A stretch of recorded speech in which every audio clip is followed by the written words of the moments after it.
Hey, so I don't even think I said good morning yet. I've got some pictures and stuff, but it's gonna be a beautiful day. Sun is high in the sky. It's supposed to be 80, but there's this crazy wind, which I'm loving because it's gonna cool us all off. Gusts are expected to be like 25 to 40. I was taking a picture of a video of a view earlier, and it was knocking me off my feet. So whatever gust it was, miles per hour, it was strong enough to throw me off balance, but not so much that it knocked me over. But I have decided, I wasn't sure, I hemmed and hawed as to whether to share this. And I thought, you know what? I'm going to, because I don't think I should let the moment pass without acknowledging and offering a tribute. To not do so would just be, would just be heartless, I think. But I hem and haw because I don't want for one iota for anyone to think this is about me, because it's not. Not at all. Okay, so a few days ago, I was at a shelter with one bar, and I took advantage and was texting my husband, and he had to let me know that my cousin Trisha had passed away, and my heart was utterly shattered to think that I am out here living my best life, and she's back home fighting for hers. But you know, I gotta tell you, so I gotta acknowledge her. I've got to tell you a little bit about her in her last days. She knew she was terminal, but she fought it to the bitter end. I mean, some of the cocktails, she did not share a lot about that piece of it, but some of the stuff they were pumping into her veins to give her one day more. She had a beautiful family, 2 boys, her husband, my aunt and uncle, her sister Wendy, and her family. Of course, all of us. They lived in the Midwest. I didn't see her all the time. But, we followed on each other's lives, of course. And sometimes the poor thing, what she had to go through. And so I will tell you, I'm sure she had her moments, but she did not highlight that part of it. You know what she highlighted? Every beautiful thing she was doing before she journeyed on.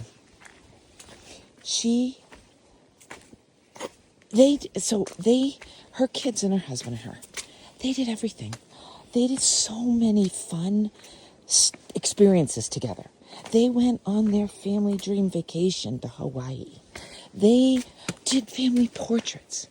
She even, I want to say a month ago, but time is funny. It could have been a couple months ago. She bought a chandelier that she wanted, and it got put up right away, and she was so excited and commenting how absolutely beautiful it was, and she loved it. And I gotta tell you what, I got a new kitchen light. I bought it at kitchen time. I bought it at Christmas time to take advantage of the sales, and it's still sitting in a box in my office. Or at least it was when I left, and I suspect it still is. She lived like the song. She lived every day to the utter fullest, not knowing which one would be her last here on earth. And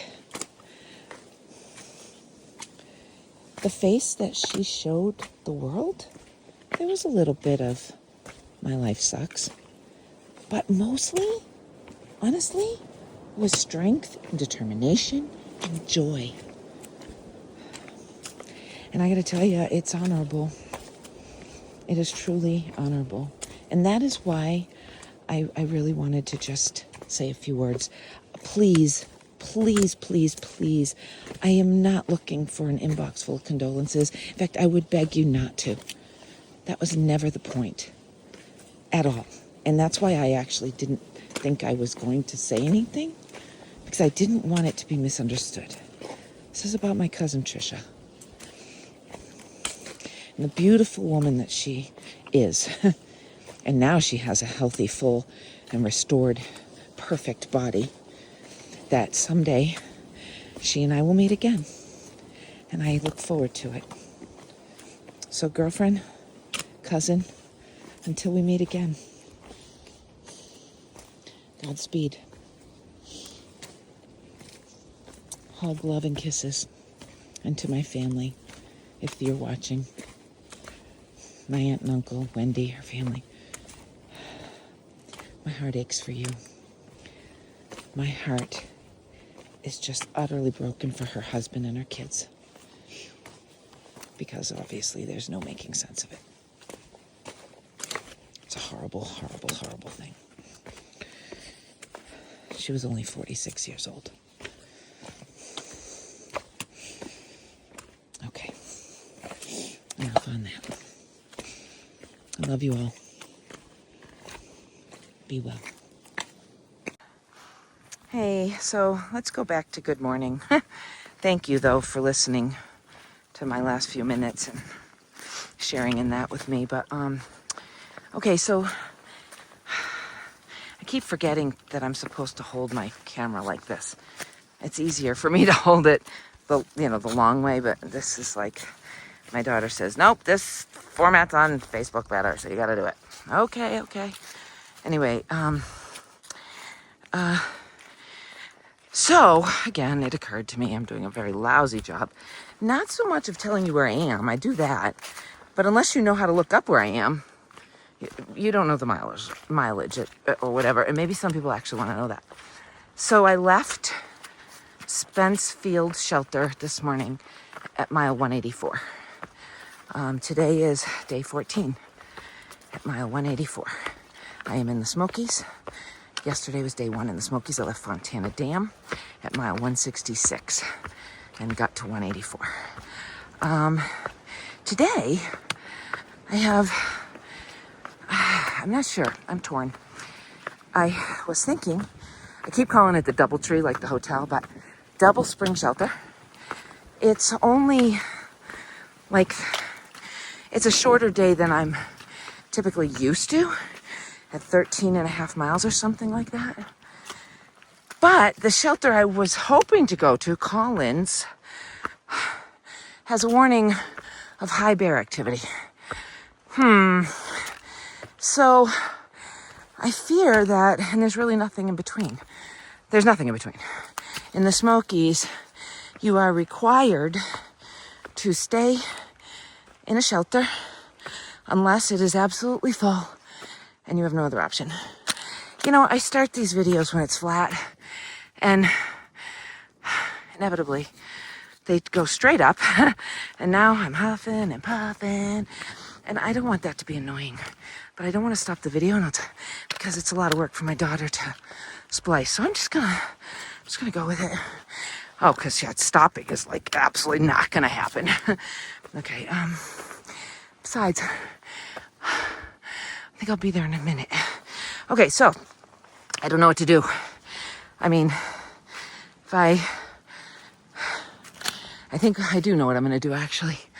Oh, it's over here. See? Didn't that look like it could be the trail? Work with me, people. Tell me that looks like it's a possible trail. And yet, this is the one that is probably... This is how I get lost, people. This is how it happens. I'm just plugging along, minding my own business, and suddenly the trail takes a turn, doesn't notify me, just kind of turns, and I see a well-worn path, probably people peeing. It's probably a pee path, but I take it until I can't anymore. Anyway, okay, nope, I am not near the top. Okay, anyway, so I'm thinking I'm gonna go see what Double Spring has to offer, what time I get there. If it is just too darn early, I'm gonna do it. I'm gonna go to Collins. If I see a bear, I'll gladly hand him my food. I'll say, hey, I was hoping to have this, but if you want it that bad, it's all yours. Thing is, I just don't know how eager I am to hang out with bears. But here's the thing. How old is that warning? How often do they update it? Is it from yesterday? Is it from 3 months ago? I don't know. It's frustrating. But, yeah, so that's kind of my plan. I've always been kind of a throw caution to the wind person. Glad these videos are kind of behind because I think I'd be getting a call from my husband if he knew that I was risking spending the evening with the bears. Nobody has been commenting I'm far out. That's how I track it. I'm sure I've said that. Nobody's been commenting about bear activity, so I don't know.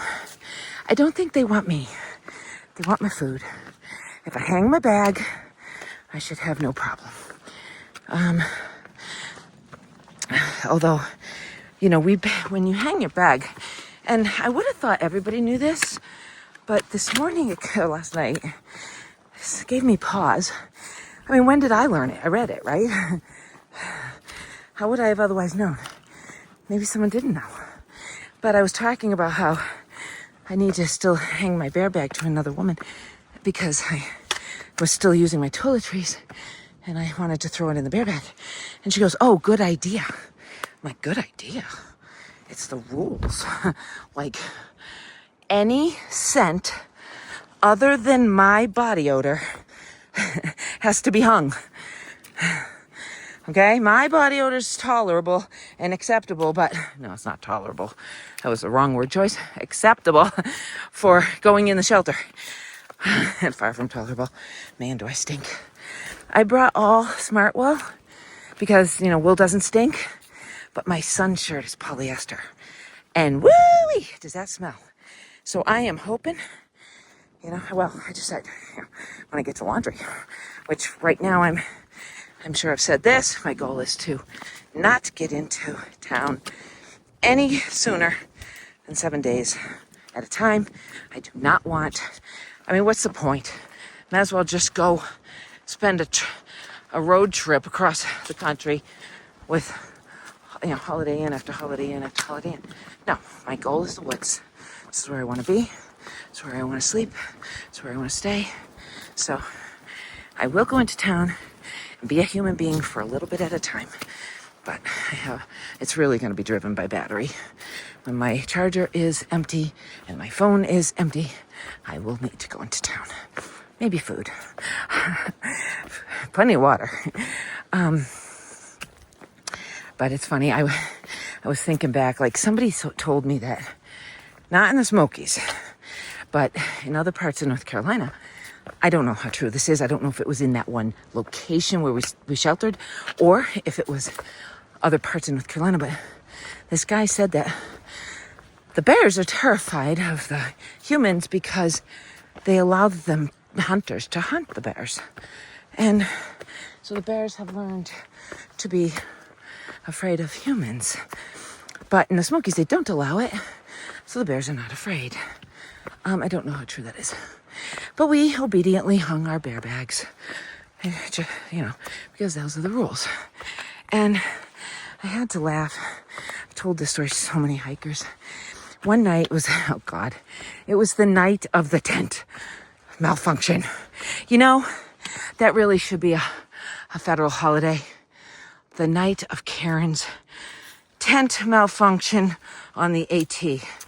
That night goes down in history because so much went wrong that night. It was the only less than pleasant, because I got to tell you what, most of that day was fabulous. Maybe 2.5 to 3 hours while I was trying to understand what next, you know. Well, anyway, so let me tell you about the bear hang, the day that goes down in infamy. So on top of the tent malfunction, that has already happened, so I'm already like wound like a top and, you know, frazzled, and I always kept a smile on my face, although the frazzle was oozing out of me because Ava, who got to witness it, poor thing, I've thanked her for her tolerance so many times now. not tolerance, so much patience. But she understood. She kept saying, I understood where you were coming from. I understood how hard it was for you in that moment. I understood why you might not be smiling. Anyway, I'm trying to smile every other moment because that's why I'm out here. I still haven't gotten to the bear hang story, have I? My goal out here, 0 negativity. If you want to be negative, I will move on. Or if you want to be negative on my channels or my Facebook page, I will delete and block. So be warned. I am not here for negativity. I can get plenty of that at home. Don't want it here. Won't allow it here. And no stress and no rushing. I'm not allowing myself to rush. There will be no rushing. Now, I will admit sometimes when I do longer miles, like the 20-mile days, get me into camp later. I don't love it. I like getting into camp around 5:30 at the latest. But when I was doing 21, 22, I was getting in at 7:30. That's just a little late because maybe on the, when I have longer days, it'll be okay. Let's just get started quickly. And it's just no time. It's all rush to get in bed. And it starts to get really cold. And that's probably a big part of it. But so, no rushing. No stressing, except for YouTube videos and Facebook posts, but that is behind me, I think. Rumor has it the first Facebook post has been, stop, Karen. YouTube got their first post and Facebook got its first post, so yippee! Maybe we've gotten past all the user error, because that's what it is, and all the bugs have been debugged. My daughter has literally reduced the burden on me, my knowledge base for technology, to the utter minimum. Anyway, she's so great. Yay, Ken's superhero of the social media. And did you all know, my daughter actually runs she owns her own social media consultant company. So for all your social media marketing consultant needs, she's a pro. She's amazing. She's done all the better looking videos that happen before the hike. She has a load of clients because she's so good. Anyway, let's get to that bear hang story. So Ava's with me because she asked me if I would hang her toiletry bag. Which, and I remember in that moment when I think I already told you this, when she asked me, my head was like, I don't think I can process one additional thing right now. And I felt so bad afterward because it was such an easy thing, right? But anyway, so I said, will you come with me? She said, of course I will. And so it's now dark, got our headlamps on, and we tried 2 branches. The first 2 trees we tried, the branches broke. So my night was not going well. It is no wonder I was not smiling for maybe those few 3 hours, because I was smiling all day and I smiled that next morning. But those 3 hours I might not have been smiling. And so we get the third one. It's a perfect looking bear hang. Perfect. I mean, I was so proud. Rubbing my knuckles on my chest there. I was so proud of my bear hang. Except for the fact it was so stinking low, the bear could have just walked by and grabbed it with his hand. So it was a failure. And I looked at Ava and I went, I'm done. It's got to be good enough. She says, yep, good enough. And I kept thinking about that guy who said the bears aren't in this area. So, and you know what? I've told that story to so many people now that I may have told it to you. I apologize if I'm repeating myself. I really, really am. There's not much to do out here but think.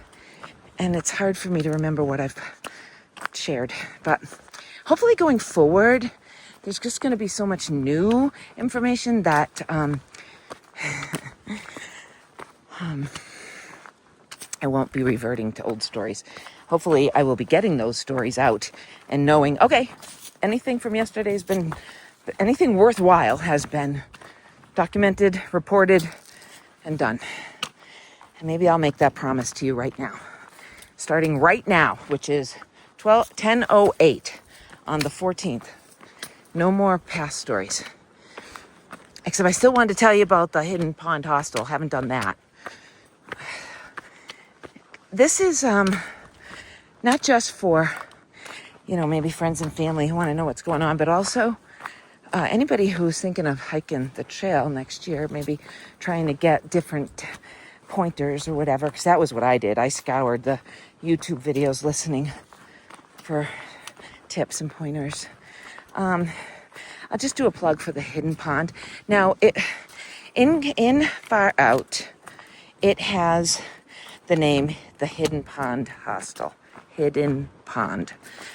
But when I went to pay her, it was under Hike by Faith.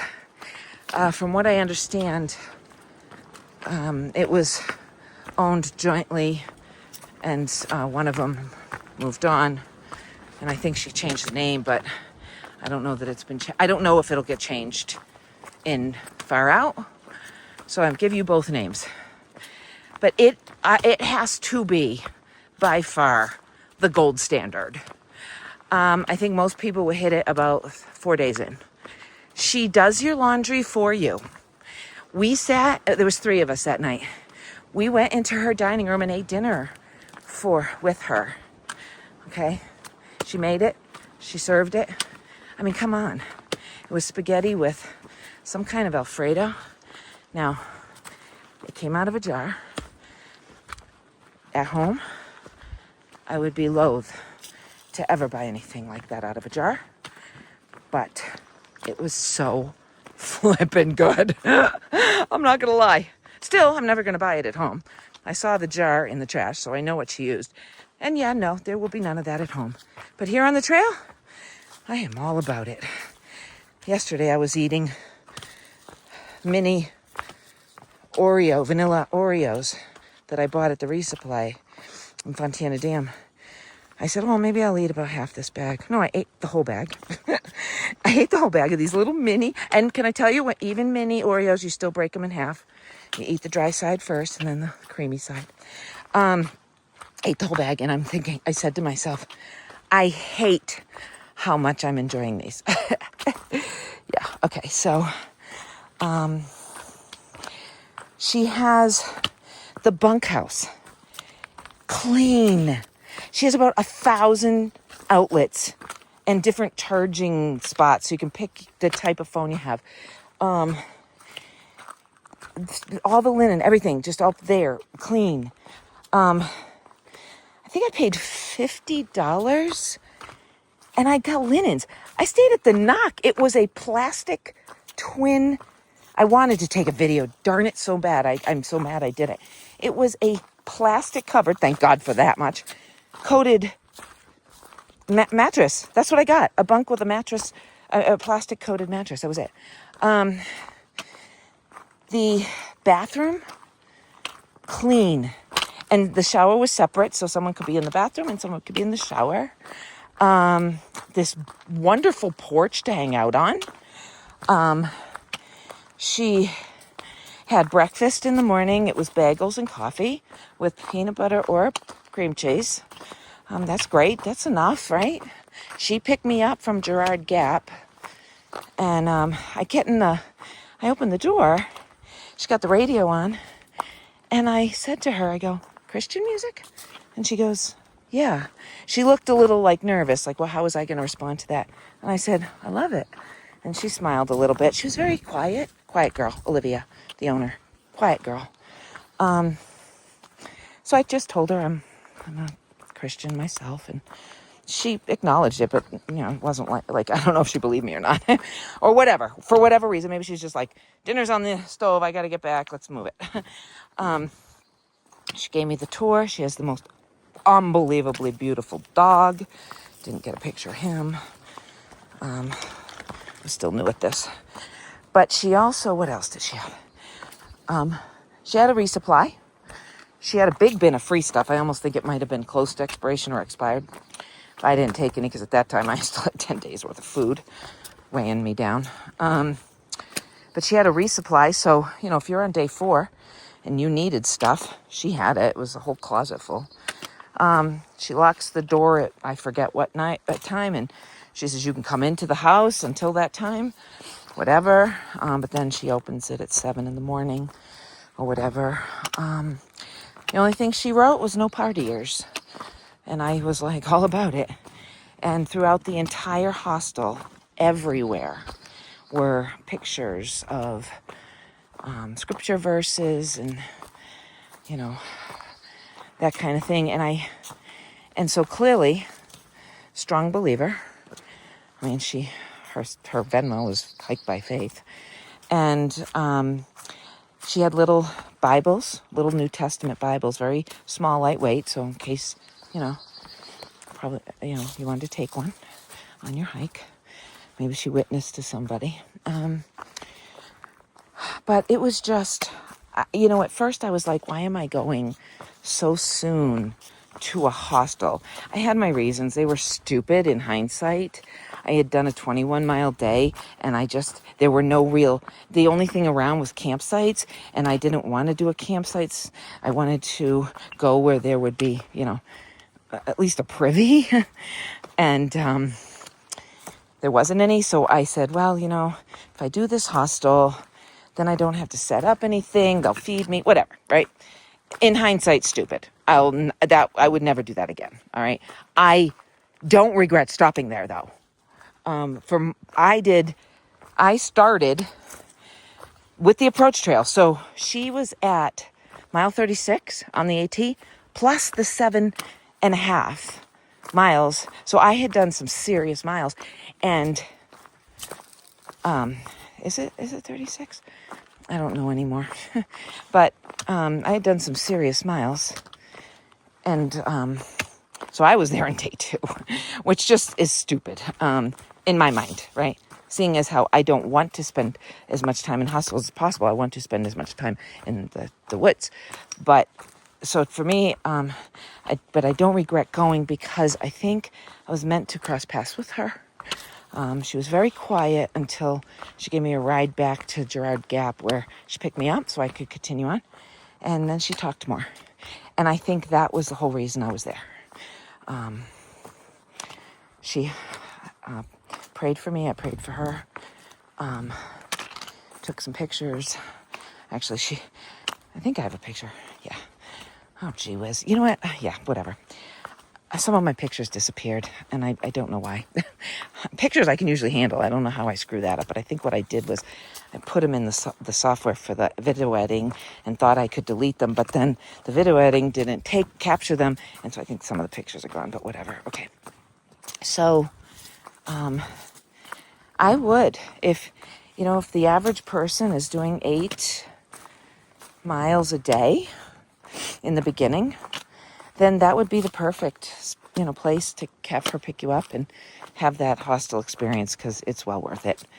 I know there's another one that's more popular, but I know I was meant to go there. God had me go there for a reason, so don't regret it. It's just if I had to do it over, I probably wouldn't have planned it that way. All right, so I have blathered on long enough. I will talk to you later. So, I just had a thought. When don't I have a thought? I'm going to give you this view while I chat.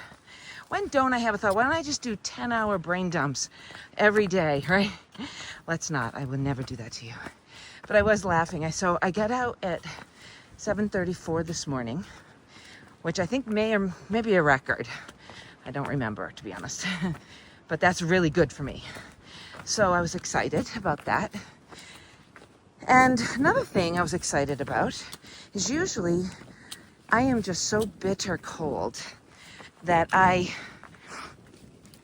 go out in all these layers, like a zillion layers, knowing that I am going to change. I call it my wardrobe change, probably within an hour. But it's just too bitter cold to dare start out how I end up. So but this morning I didn't. I was brave. And I left in shorts with my sun shirt and my wind call it my wind jacket now because it completely failed me as a rain jacket. And gloves. And, you know, it was kind of the philosophy, my running dress for mile 3. So that's what I did. And it worked, right? I was so comfortable with right up, straight up, right out of the get-go. Big climb, heated right up. It was perfect. So I'm like, woohoo, I am getting it. This is going well. I'm falling into such a good routine. Me and the AT, we're making it happen. Woohoo. And then I had to go potty. I had to pee, that's all, pee. And I've learned that I can squat with the pack on, but I thought, you know, I'm gonna put my overpriced wind jacket into my pack. So wicked easy, you know, goes right on top, weighs nothing, so I know exactly where I'm gonna put it.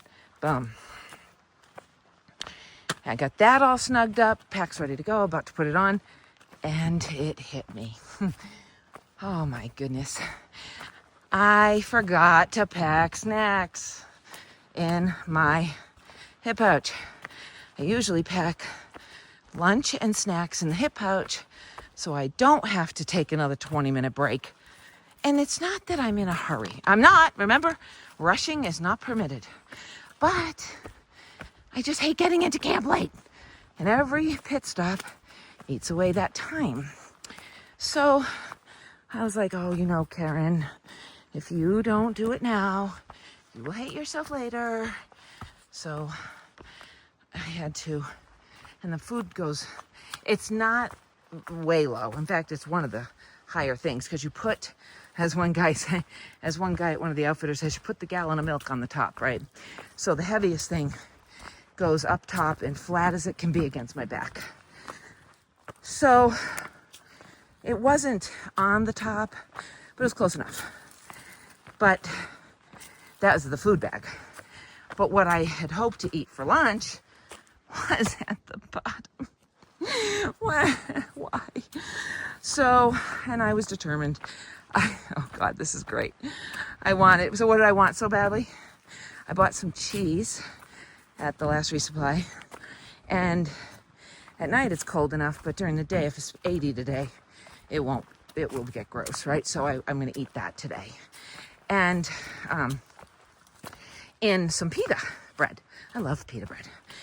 The thing is, so at the resupply place at Fontana Dam, I was so happy I got the last bag of pita, right? I'm like, woohoo, oh, thank you, ooh. Yeah. I pull a piece out, it's stale. I think the people at the store were like, woohoo, someone bought it, yahoo! But yeah, so you know what? I don't care. It's not like a rock. It's not crackers, but it's not nice, soft pita bread like I'd buy in the Mediterranean store. Anyway, okay. So, I had to, and then I also pulled out a Cliff Bar. Actually, you know what I did? I stuck my hand to the bottom of the bag and said, whatever comes out is my snack. And it was a Cliff Bar. All right, so then another thing I've noticed on these Smokies is they don't have as much water sources. So, I mean, up to yesterday, I didn't care how much water was in my bottles because there was water everywhere. I am not seeing water everywhere in the Smokies. I was not prepared for that. So I'm on the hunt for water. But the good news is I have not resorted to drinking my own urine yet, so I think we're all good. Yeah. And on that note, I shall let you go. Bye. Bunch of blowdowns. So this tree you can see, let's see. Oops, sorry for the thumb. Let's see where it snapped. There. Anyway, it's huge. Let's see. And it's, you know, there's the trail right there. So we'll just kind of find our way. It's a big one. Pine. Evergreen, I should say. I don't know what type of evergreen. But it's like I came around and I thought, oh, wow, it's another one. And over there, yeah, you probably can't see it. Another one, or two actually. And then there's this one, this big old boy. He came down. Let's see, it looks like people have created a path this way. That's not too bad. I wonder, because this does look kind of stamped down, I wonder if these were old blowdowns or if they're part of the current hurricane. Hard to say, but interesting. Nature doing its thing, right? Yeah. Wow. That'd make a mighty fine Christmas tree. All right. Off we go. I am actually heading right now towards Klingman's Dome. It was 1,000 feet of climb just to get there from, well, the last time I checked. So I have no idea from where. Yeah, I think the DoubleTree, Double Spring Shelter. I was like just a few steps past it when I checked to see, because I knew Klingman's Dome was coming. Now, Klingman's Dome has a new name. I don't know how to say the name yet. It's something like Kauai. So it's not really Klingman's Dome. It's something that begins with a K, looks like Kauai, something like that. Anyway, I've been at it for a while, and not very long, but a little bit. The grade so far has been phenomenal. I was expecting something straight up and painful. Although, look, every time I pull up my phone, that's what happens. Yeah, it looks like the grade is increasing. It's got to get me 1,000 feet higher. Or from where I started at the Double Spring. So it's got to start going steeper at some point. All right, well, when we get there, I'll take some pictures of it. Or video. All right.